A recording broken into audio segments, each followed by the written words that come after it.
Hello everybody. Next up we play host to Arsenal at the Olympic.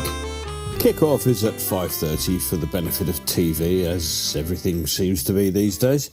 Engineering works Easter Percy to contend with, so the late kick-off may enable you to arrive on time. Check before, etc, etc, etc. So Arsenal then. Is it me, or do their supporters appear to be turning a bit Tottenham? Last year, the league was definitely going to be theirs, except it wasn't, as Declan Rice had to come to terms with a trophyless season. This year was the same, for a while. However, a wobbly spell over October-November seems to have tempered that somewhat, despite Manchester City having decided to have a year off. Arsenal started comfortably enough, winning 5 and drawing 2 of their first 7. However, it should be pointed out that 4 of those 5 wins came against Wolves, Southampton, Leicester and Spurs. A few warning signs came as they went down 2-0 at Bournemouth, 1-0 at Newcastle, and dropped further points at home to Liverpool and away at Chelsea. It took them till last weekend for them to return to winning ways with a 3-1 win up at Forest.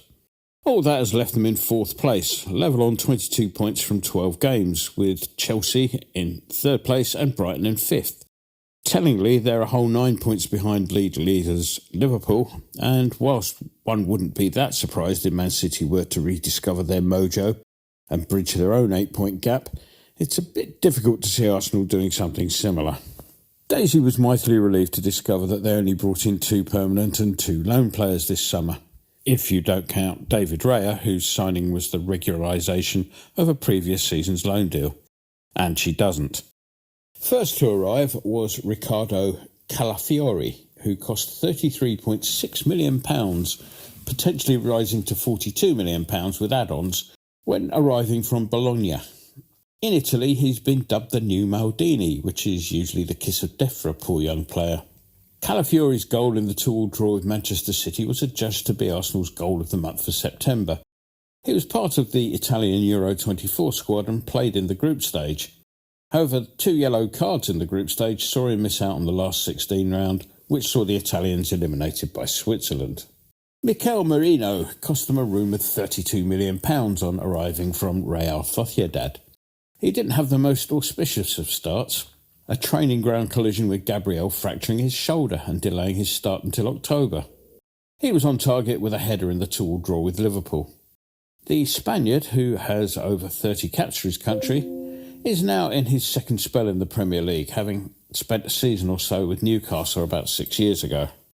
The loan signings came in the form of keeper Neto, who's in for the season from Bournemouth as cover for Raya, presumably filling the Aaron Ramsdale-shaped dent in the bench seat vacated by Southampton's current custodian. The other loan signing was Raheem Sterling. The arrival of new Chelsea manager Maresca saw the writing on the wall for the former England striker, it being clear that he was going to struggle to get minutes for the pensioners. "I told him he would struggle to get minutes for us," said Maresca. "See, I told you." On the injury front, they'll be without England refusenik Ben White and Takehiro Tomiyasu, both of whom have knee injuries. Gabriel, who has been experiencing discomfort in his, quote, other, unquote, is also a major doubt. However, Declan Rice, who has been playing with a broken toe, should be fit to return to the club with whom he actually won a trophy. Let's move on, shall we, to the wild and wacky world of association football. Well, the scandal of Cootgate, as nobody else is calling it, continues to develop.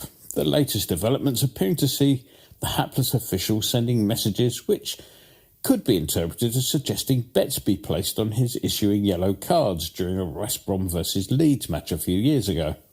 As ever, it should be pointed out that Coot denies all wrongdoing, falling back on the usual explanation of it was just banter.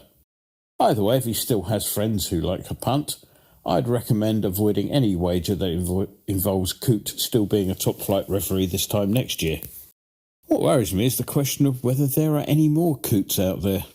The late and much-missed Preview Alistair was acquainted with a former match official who claimed to have been told pre-match by their assessor to caution a particular player. And, as mentioned ad nauseum, PGMOL's protectionist attitude fosters a climate in which such spot match fixing can take place undetected. Ideally, any investigation into Coot would look at the wider state of refereeing in this country. It won't, and the most likely result will be Coote, if found guilty, being kicked out on his backside with lots of backslapping over how isolated an incident this all was and how wonderfully honest everyone is in general. Elsewhere, Coventry City have, inexplicably, signed up Frank Lampard Jr. as their new manager. Clearly, Lampard Jr. has been to the same CV writing business as the Chancellor of the Exchequer, failing to get Derby promoted, prompting a player revolt in his first spell at Chelsea, nearly relegating Everton and taking Chelsea down into the bottom half finish for a first time in donkey's years, being the sum total of his managerial achievements. Let's move on to us then. And after the dismal showing at Everton, there was no way that I saw that one coming on Monday. As you may remember from previous previews, I do have various connections with the Newcastle support. This has largely arisen from my long-standing friendship with the much-missed and aforementioned Preview Alistair. During the course of the match on Monday, I received numerous messages from them, all of which were gracious in defeat and most inquiring as to what sort of transfer fee we might seek for Bowen. In truth, numerous players had far and away their best matches of the season. Paquetá, notwithstanding a few bits of potentially costly showboating towards the end, showed us glimpses of the pre-investigation player of old. Soler too showed what he is about for the first time, and those two worked well together with Daisy's favourite Thomas Souček. Souček's goal came from Emerson's corner, and the Brazil-Italian seems to have taken over corner duties from Bowen, who, for all his skill and hard work, has been pretty ineffective in his delivery from the flags this season. Now, it wasn't all perfect. There were the odd defensive wobble here and there, and Mavropanos was a little bit lucky not to concede a spot kick in the second half. If I'm honest, I'd have moaned about that one had it happened up the other end. Still, that probably compensated us a little for the number of fouls on Antonio that weren't given. The one where he quite literally had the shirt ripped from him but gained nothing was a particular delight from the ref. Lopetegui's complaint, which I presume was something along the lines of "look at the shirt, ref, the clues are there," earned the boss a yellow card which will see him banished to the stands on Saturday. I guess we're all supposed to be grateful Antonio wasn't actually given a red for being improperly dressed. Also on the naughty step alongside Lopetegui will be Kudus, who has one match left of his ban. Unlike Alvarez, who I had forgotten had received 2 reds this season, and thus he had an extra night off up at Newcastle. Todibo limped off with an unspecified injury and is rated as evens to be fit at the moment. As for Fulkrug, let's move on, shall we? So to the prediction then. Well, there's that usual thing about Swallows and Summers to contend with. Also, it would be so us to follow a decent performance with a lousy one. On the other hand, maybe, just maybe, the team would have got the taste for actually working their socks off given the reward. My gut feeling is that we might still struggle to get a win, but I wouldn't rule a draw out. So, this week I'll be putting the £2 that was going to be spent on having my CV rewritten by Lampard's advisors will instead be going on a score draw when I can get down to Winston's the turf accountants. Shall we call it a 2-all draw? Yes, let's. Enjoy the game.